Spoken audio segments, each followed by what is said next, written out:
Hello again, ladies and gentlemen. ManyNinjas chiming in.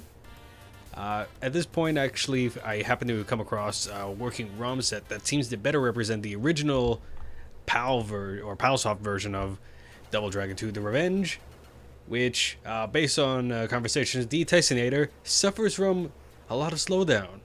While a certain bootleg copy I happen to have handy on me really didn't seem to have too much slowdown at all. Once I was gone around to playing this one, now we can start to see the slowdown in motion. No, that wasn't me pausing the game, ladies and gentlemen. That was the game actually temporarily stalling, aka freezing up, to play the death sound for that. I believe that was a Williams, or the Williams fill-in for this particular game. Which, as you can see, because it's a very common enemy, you're going to be seeing a lot of. On top of that, I'd also have to actually agree with Daniel that, yes, during the course of a bit more playing, at least it feels like there are a lot of more slowdowns all around, or at least just generally sluggish movements, which make it harder to really get around and make the game a bit more difficult just because it's harder to actually maintain control over what's going on the screen at the time. Oddly enough, just to bring it up here, where is that Linda going? Okay, she came back. Yeah. Just to bring it up, it seems to be certain enemies, like the generic Williams and the fill-in for the Ropers, that have more of the slowdown, especially upon death. But oddly enough, other generic thuds like Linda have no such slowdown. I believe there occasionally, there's a bit of slowdown for the larger, one of the larger Bobo replacements, and the other one, which has kind of a mullet, I'm not sure if it's a mullet, but just really long black hair and some kind of a greasy kind of hairstyle, which I can't describe properly. That's referred to as Me Bobo. Doesn't suffer during the same slowdowns. Where is that Williams going? He was like going up the... He's like, yeah, I'm gonna hang around on just the bottom rung, and as long as I stay on the bottom rung of this ladder, no one can hurt me. And the strange part is that's actually accurate. Anyway, getting back to the nitty-gritty here, we have a few more Lindas.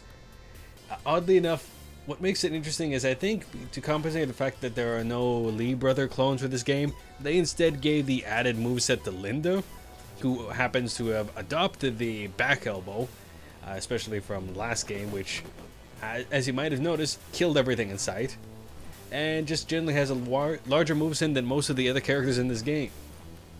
A little weird, but it's an interesting change of pace. Moving onward, we're on to the first boss of the beginning. Most people who are familiar with this from the Double Dragon 2 NES port knows that once you beat him up, he should reappear shortly after, but that doesn't happen in the first round here. It won't happen until the later reintroduction of this enemy, when he gets a friend. An equally fat and annoying friend. Also worth noting is that this game is, at least mission-wise, technically a shorter game than the first game. And speaking of differences, you probably notice from here, from the Genesis port, or the Mega Drive port, I should really say, of Double Dragon 1. The actual character sprites are a lot smaller for one, and everything has a much dingier look and darker look to it. Probably because of these, I would loosely say, the more serious reason or the story behind this particular game. But just everything has a much darker look. This game did come after all first in there, and I believe it was relatively early in the system lifeline. If someone wants to correct me on that later, feel free to. I can't remember the exact years these games came out, as I'm trying to mess around with the boulder that, or I would say the wrecking ball. At least I think it's a wrecking ball that is a fill-in for the boulder that was used in the first game. And of course, another thing which thankfully they managed to improve for the later titles is that, yes, the slowdowns that you see here, they don't appear in the bootleg version, or at least they're much more mitigated in the bootleg version that I recall playing and have a copy of here. And the slowdowns like that are not present at all for Double Dragon 1 when that Mega Drive port came out, which is very thankful. Unfortunately, something that didn't come in here or wasn't in play yet in this particular port, and wasn't around for the original Double Dragon 2 arcade, is that you don't see me using a lot of elbows this time, except for very specific cases, for very good reason. It's been terribly nerfed. They probably realized that Yes, the elbows turned out to be the destroyer of all worlds and basically a game-breaking mechanic with just how effective and absolutely destructive it was, so it's been heavily turned down since then. On the kind of compensate for that, it's a little easier, and well, actually I can't recall using the spinning kick or hurricane kick even once in the original port. I can't even remember if it was in that game or not. I don't think so. I think it was brought in here, where if you do manage to land someone with it, you'll send them a very large distance away and do a reasonable amount of damage. And some select areas you can use it to knock people into hazards or kind of out of play areas like pits. But it, at least within this particular playthrough, I found it rather difficult for it to come out, as well as getting people actually hit by it, because most enemies are at least capable of ducking underneath it, and they will do so with much greater frequency by the end of the game, which means you're probably going to end up having to slug it out one punch at a time with all the enemies you got around there. Probably, especially when you try enemies that are trying to surround you, that's when you want to bring back in things like the situational back elbow and a quick bit of shuffling back and forth to just keep everyone in line. You see me land this particular jump here pretty easy, but trust me, on earlier test runs, especially when I was just seeing how badly the slowdown really affected the rate of play, I missed that jump actually a number of times. A little embarrassing there, but thankfully it went through easily this first time. Also, yes, there are no invisible walls protecting you at the bottom of the screen there. If you scroll down in the wrong section, you will fall to your death. And I believe that applies the same to this side, as well as the absolute lack of an invisible wall just off the edge there. Either you or an enemy can be sent flying if you're not careful. Once again, the Williamses are fairly easy to get by, although someone needs to get them to a barber. Their hair's seen better days is all I'm saying there. Especially if you recall how they looked in Double Dragon 1. They're much more well kempt, I'll put it that way. So I'd say, as we're reaching the end of this particular stage, one more small wave of 3 generic enemies, followed by the boss that's going to be popping up here, who will be flanked by 2 Lindas, which actually makes this one of the more dangerous encounters in the game, just because the Lindas are about as competent as you are at this point. Alright, one more Williams down. As a side note, just like as it was in the first game, if you knock an enemy into that one pit, they will, or that one side opening, yeah, they affectionately, I can't talk right now. They affectionately, that's not the word I'm looking for either. They effectively, there I can talk again, the caffeine's beginning to kick back in. They can effectively be knocked into oblivion. And actually, let's see if I can get this to work here. In case you're wondering who this rather chubby Arnold lookalike is, I believe they call him O'Hara in this particular game. There we go. I don't know how that worked because I was not in line for that, but hey, I'll take it. And once you get rid of the Lindas, that was actually an incredibly easy boss fight. That was actually one of the nicer runs here. We're on to mission 3. This, especially for anyone more familiar with the Nintendo port, is not quite the jungle area that everyone's more accustomed to, I imagine. Most people I know, unless they happen to specifically have played the original arcade port, mostly know it from the Nintendo games. And you're kind of in what loosely is a farm field setup here. You have Lindas with grenades, so this unfortunately looks very familiar, except the Lindas are much more deadly this time around, because they can do basically everything you can. And they have infinite grenades. How they get the grenades back even though you knocked it out of their hands, I don't know. And it kind of sucks, to be honest. This is taking much longer than the end of my trial run, I can tell you that for a fact. And I got hit out of the air. I'm not sure how that worked.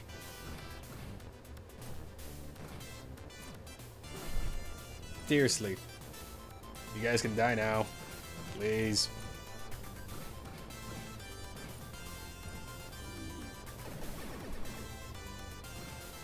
Well, that was a bad way to die, ladies and gentlemen. Okay, 1 second. Okay, we now got one of them down. This will be much easier. Once you get it down to... Come on, stop that. Once you get them down to 1, it's a much easier affair. I can't believe I just got back elbowed. Again. By comparison, these 3 enemies are much easier than the 2 Lindas I just faced off against. So it's just a matter of getting everyone lined up in the right way and just wailing on them. And in a moment, we're going to get to, I believe, this level's equivalent to the Wrecking Ball / Boulder, which, let's see, let's keep scrolling there. Yeah, a giant wooden log. That's it, ladies and gentlemen. Those will be your main throwables throughout the course of the game. This giant wooden log, a wrecking ball, and oh, I forgot from the first stage, the first mission, a wooden box, wooden crate, whatever you prefer to call it. Those are your big 3 throwables of the game. Feel inspired, I guess? Yeah, no, really, especially having come straight off of Double Dragon 1 for the Mega Drive. This game really, after that one, feels particularly uninspired and even more of a mess with all the slowdown that's present in this original PALSoft setup that I have here. I have no idea exactly what made the bootleg version play that much better. Maybe it was on, because it came out later in the Lifeline, I imagine. Maybe it actually came on and was copied on there on better hardware than the original cart provided. I wouldn't be surprised if that was the case, because honestly, PALSoft was not known exactly as a good developer or producer, and they might have just gone chintzy on the actual hardware components too. Why not? And wherever they recover the hardware for the bootleg port, might have actually been higher grade of materials, higher grade of hardware than what was originally provided for them, or what PALSoft originally used. At least, that's what makes sense to me. In case you're wondering, I'm getting beaten up by a tractor for the most part, not even the Williamses. Although they have excellent timing. The only way you can really tell when that thing's going to come out is from the lights on the tractor. And this section is entirely BS. And you'd think I'd be able to scroll off the side like the Williamses are able to. But no, they're invisible walls that actually keep me in place. So that's why you didn't see me try to run off the side, because I physically couldn't, and even then it wouldn't have worked. So a few more Bobo replacements. We're actually right below what is the tentative bosses of this particular area, which itself is basically right outside of the enemy headquarters, and we're on mission 3. So yes, this really is a short game. Realistically, there's all of 4 missions, although 3 tends to stretch out a bit. And we have 2 more of these burn-off enemies. I believe they're burn-offs, only they now have red pants, and generally at this point the AI is now showing a particular propensity to hide just off of your line of attack until he can sneak up behind you, of course, to which then he'll come back in range. And that burn off throw and punch combo is honestly the most annoying thing in the game, to be honest. That's what you'll see me get caught by more often, not throughout these general playthroughs. Alright, both are down, but that last one will respawn a second later. Who are you fooling here? I don't know. In fact, what's the point of exactly? It's like, I'm gonna go disappear now, I'm gonna go take a break, and now I'm right back. I came back from the future seconds later to where I was just getting my ass kicked. I'm not sure how that works. Invade the enemy's base. No punctuation required. No punctuation probably present. Pretty sky though. Pretty sky ruined by the kind of grungy looking Meebobos with their off-white pants. We checked the lead. If you look at it there, it's a little bit of gray, a little bit of really light blue or something like that. I don't know what's going on there. Oh, as a side note, since I actually just got a message that kind of brings up a little interesting point I've left out in the last video. As it turns out, probably one of the reasons why the original or the Double Dragon 1 port looks so much better is because the company that did it kind of did it of their own volition there, of the side there, and the game is not an actual official licensed title by Sega. Or this one is, and after understandably lackluster sales and harsh reviews of the title, was limited to the Japanese region. And by limited we mean they didn't bother to make a port for North American or European markets because they realized they had a limit on their hands and there was no reason to. Because this game sucks. Especially with all the slowdown. And generally bad programming because Palsoft was not good at their jobs. The unofficial game, Double Dragon 1, for Mega Drive, on the other hand, is a much nicer game in general, although it does have its own issues. Realistically, if you can find that one, that's the one you want to own. This game is, on the other hand, it's actually more of a rare title, just because of the limited regions that's available in, and realistically, the thing's just kind of disappeared. You can find it. It's considered a rare title. It'll cost you a bit of a penny there, but unless you're really a just doing it for the sake of a collection, or you just really enjoy all the Double Dragon games, there's no reason to. It's not a good title. Oh, and here's another thing which I've been leaving out at this point. For those familiar with how the arcade setup worked and how the NES setup worked, yes, this game also happens to keep the left attack, right attack functions in place. Although in the case of the A, B, and C, A would be the left attack, B would be jump, and C would be right attack. And yeah, as it is in every other part of the game, it's just as annoying as it sounds and takes some getting used to put it politely. And yeah, for the most part, the elbow command is still in. The headbutt command, or the headbutt attack, is actually missing in this title. Or at least if it isn't, I've never been able to get it to work once, but to my understanding it's gone. And it was removed in exchange for... There's actually also a reverse kick, which is basically a small hop and then a jump kick, as well as being able to jump kick backwards, which, as far as I can been able to do in this particular game, and we'll probably be demonstrating a bit later on for some more annoying bosses, I just remembered, yeah, that sort of thing kind of works on burn-off. I think you can only do it on a neutral jump, aka you have to jump straight up and down. If you're jumping forward, you can't kick backwards at the same time. It doesn't work.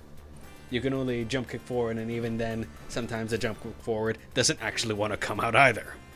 It's one of those odd little nuances which was made worse just by the strange pauses in this game and lagging in general. Yeah, I deserved that. I was doing that much too close to the edge and should have seen that one coming. The one merciful thing I'd have to say, although you don't really want to rely on it too much, is that unlike the port for Double Dragon 1 for Mega Drive, this game is a lot more generous in terms of its continue system. They gave you, I believe, 5 to work with overall in order to get through the game.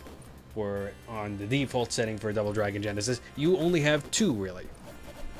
And of course you have a limit on lives unless you decide to go into options and change it.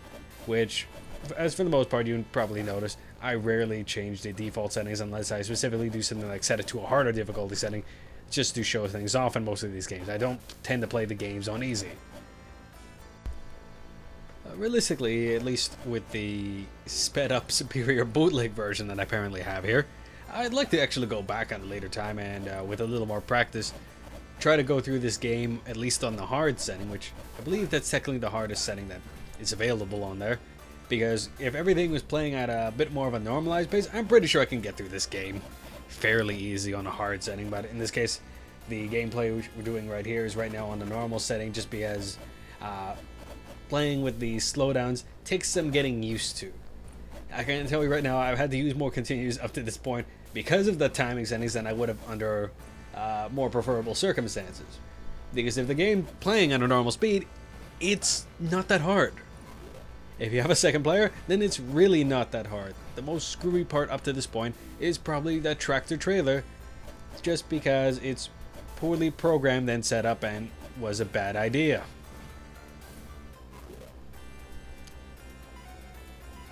speaking of bad ideas, why not bring in these stupid statues back in? I was happy when I didn't see this in the original game. At least I don't recall seeing it in the original game. But no, we have the stupid wall blocks here, which will knock you backwards, or really knock you to the left, I'd say, no matter what direction you're pointing at, which sucks when you're trying to just get down that stupid ladder there. At least, thankfully, the first enemies you see on your way down are Williamses, and honestly, they're not that hard. Beat them up, maybe they have a chance to, since I think this will be their last appearance throughout this title, they can go and get a haircut before the next appearance or something like that. Also, yes, you see me carefully scroll along the bottom there, because if you scroll too far down, yes, you will fall to your doom. Because this is a Double Dragon game, and that's just what they do here. We now have another return of Double Burnoff here, with their purple pants. And this will actually be their last appearance throughout the title, which is good because their whole shtick of just, yeah, we're gonna run around and actually basically match you step for step and dodge your attacks a hell of a lot. And not to mention the whole grabbing attack thing. Yeah, that's kind of grown tiresome at this point.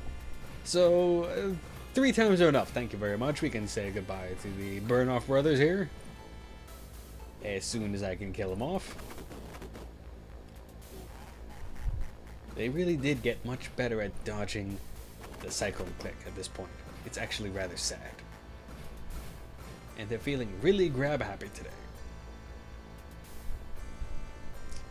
Yeah, I would not have to use these many continues under normal circumstances. Admittedly, because of the slowdown notwithstanding, no, that's a little embarrassing at that point.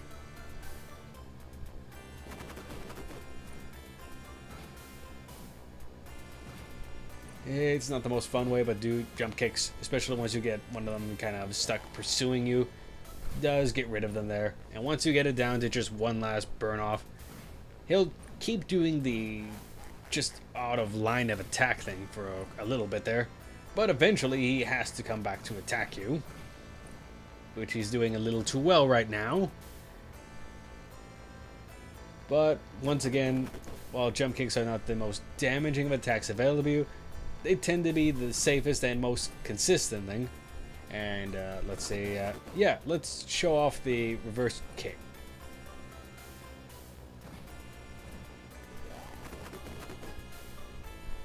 Alright, that was his first down, I believe. He's going to step back up in a minute. Why? I don't know. It's still really stupid. Rising up literally a second after you just disappeared in the first place. And then falling for what seems to be an easy AI exploit. Why did you bother coming back, Burnoff? This is not a good look, Burnoff. Unfortunately, that's a slightly better look, Burnoff. Alright. Thank you for coming in. Good to see you go. Let's go on to the last section just before the boss room. We have 2 more of the Bobo replacements. I don't recall what their name is. I'll have to look it up later. And one last Linda for the road, because this will be the last you see of all these enemies for the rest of the game too. Honestly, yeah, they've been a bit of a pain. They were especially a pain at the beginning of this mission, but generally these Bobo substitutes are not too hard for the most part. Although you'd think the otherwise because of how it was getting handled there. But no, once you get rid of one of them, I'd say the Linda is once again harder, if not one of the hardest generic foes you'll be facing throughout the title here.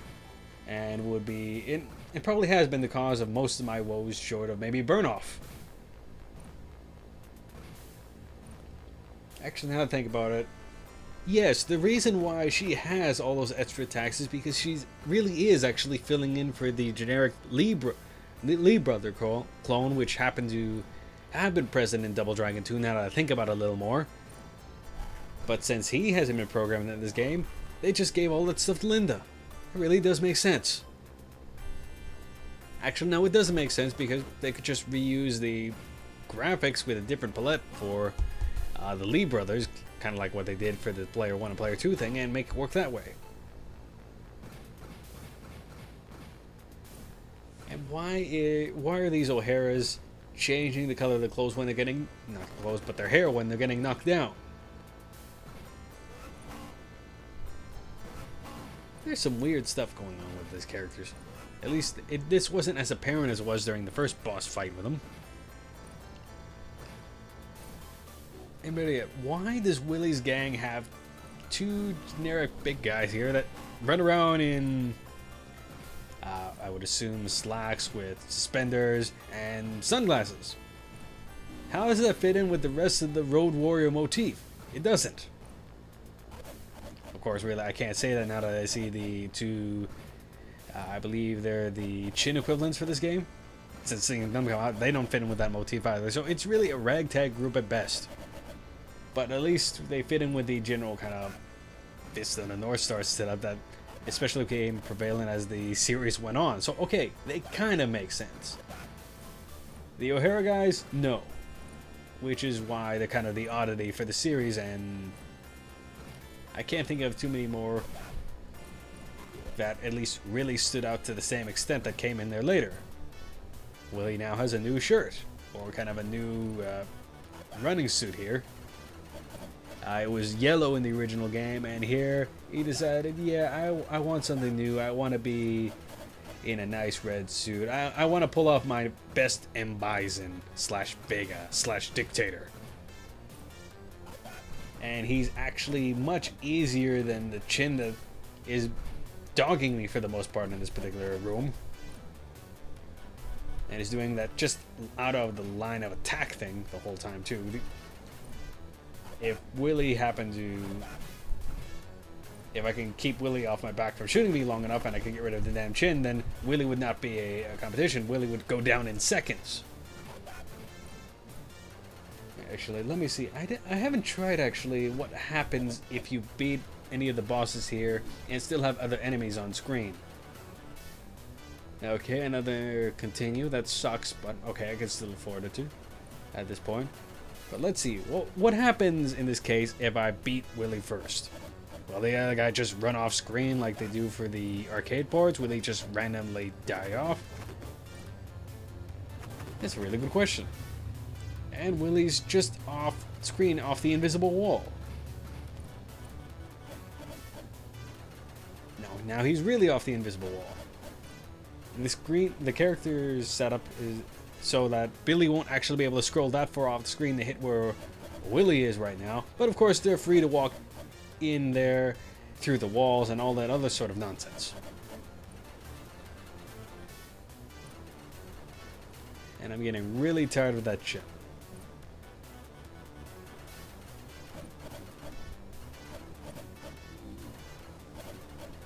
And getting shot for that matter.